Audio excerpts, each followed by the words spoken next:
Today in the hobby bench, I'll be painting up stoplights for Marvel Crisis Protocol. So I've slowly been getting a lot of my terrain painted up for Marvel Crisis Protocol. And I had some stoplights I worked on before, and I use a pretty traditional method of painting those up. I use several coats of a yellow to get that base down over the stoplight, and then painted up the pole itself with a metallic paint.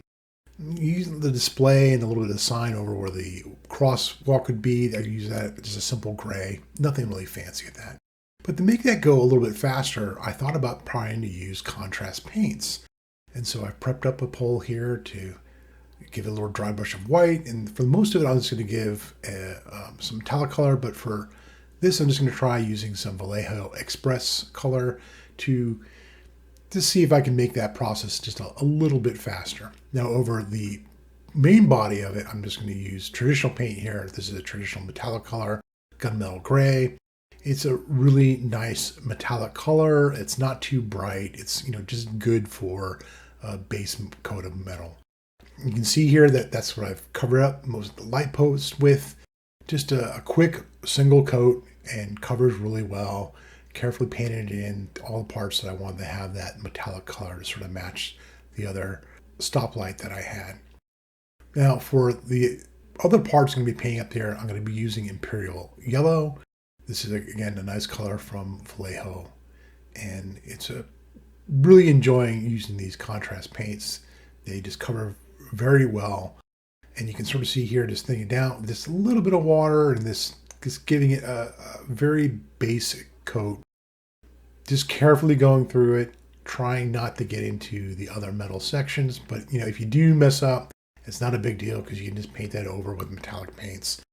And you're just trying to give a nice even coat all throughout the parts that you want to give that yellow color to. At this point here, I've finished it up and I've got this completed. And you can see here that I've got the yellow all over the area of the stoplight and the little display for the crosswalk. And it's just nothing fancy. It's not too uniform. It's bright enough. Now for the display itself, I'm going to go ahead and use just a neutral gray, a simple Vallejo color as acrylic paints there. And nothing too fancy, just to give it a really neutral type of look. I really am not great at freehand and doing that type of work, so I really just can't get a lot of detail on probably the display or anything on the little signage where the crosswalk where you push the button for that. So I'm using a bit of water to sort of thin that out. And then I'm just going to carefully go through the display and just try to make sure I don't get into any of the sections that I have painted up with my contrast paints.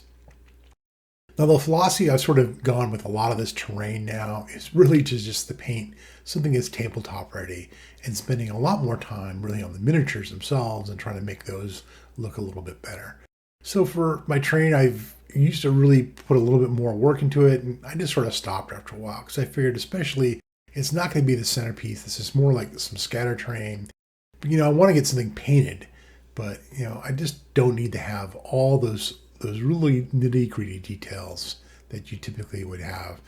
I'd rather spend that time using that on a model figure. And sort of display up the display here, just give it a simple coat of gray. This to sort of blend it in a little bit and make it not stand out too much. And you can see here I've completed that out. I've painted up the display, and I'm going to be using now a wash of sepia ink to go over all that. Now when you use this, what I like to use is wet water. It's got basically a drop of detergent into it, maybe for a large bottle about. And what this allows is the surfactant to sort of break up the ink a little bit and really flow into the cracks. So I'm just going to give a nice base coat throughout all of this here. Nothing too fancy at all. Just want to try to coat it very evenly and cover all the little areas that I would need to and make sure I can get all the little cracks and crevices. Just give a nice even coat all throughout it.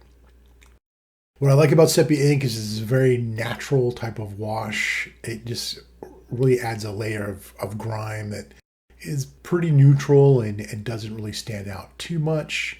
And, doesn't necessarily impart too much hue like let's say a black wash would do. Now at this point here, I've gone ahead and given out a base coat. What I'm going to do here is soak that up to the brush, and then place it on a paper towel and sort of let that come out. And so basically through capillary action, you're sort of sucking up the loose ink in the bristles of the brush. Then I place it on a dry paper towel, impart that ink out of the brush. You keep repeating that, and so all the areas and the sections that pool up, this is a way to sort of thin that out and get rid of those areas that have a lot of buildup of the wash and the watered down ink. It's a pretty simple technique. You're just sort of gathering up those pools within the bristles of the brush and then putting it onto paper towel. So the end here, this is what I've got. It's nothing fancy, pretty basic. One thing though I did notice here, sort of standing out a little bit, is I'd really like to get those stoplights there, maybe just a little bit darker color. So I'm going to use one more contrast paint. I got some Wasteland brown that I'm going to use for a Vallejo Xpress color, just to sort of darken that up just a little bit. So you can see here I've added that just to those lights there, so it's sort of like maybe a non-functioning stoplight, just to give it a little bit of a darker color for that. And here you go. It's nothing fancy. It's pretty easy to paint through and get together. Just painting it neatly doesn't take much time, and I think it looks good enough for the tabletop and perfect for my table. And I'm just really happy to sort of crank these out and just get them done.